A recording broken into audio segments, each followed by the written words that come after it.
બોલો ને. બાપા સીતારામ આપનું હાર્દિક સ્વાગત કરે છે, અભિવાદન કરે છે. સૌને મારા બાપા સીતારામ.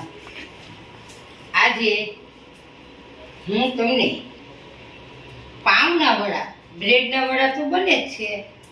આજે હું તમને પાવના વડાની એક ટિપ્સ કહું છું ને કે વાનગી બનાવું છું. તો પેલા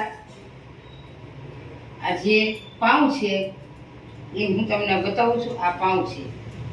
પછી પાઉંમાં ભરવા માટે આ બટાટાનું પૂરણ બનાવીશ. એમાં બધો મસાલો કરીશ. મીઠું મોટું હળદર ધાણા જીરું જીરે, ગરમ મસાલો, લીલા મરચા, દાણાના દાણા,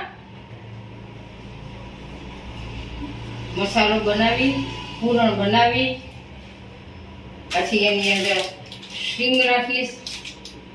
કેવી સિંગ છે? મસાલાવાળી સિંગ છે. હા. મસાલાવાળી સિંગ અંદર નાખીશ. તીખી સિંગ ને? હા. હા, પછી એમાં થોડીક સેવ નાખીશ. ઠીક. ઝીણી સેવ ગોપાલી આવે એ. હા. બરોબર. હમ. અને દાબેલીનો જે આ મસાલો છે એ પૂરણમાં હું મસાલો અંદર નાખીશ, જેથી જે સંભાર બનાવું છું એ ટેસ્ટી બનશે. ત્યારબાદ એ પૂરણ બનાવી દીધું. પછી આ પાઉને છે, એક એક પાઉં છે, એ પાઉને અંદરથી આ રીતે કરી ને બધા પાઉં ભરી લઈશ. અને ભરી ને પછી ચણાનો લોટ લઈશ.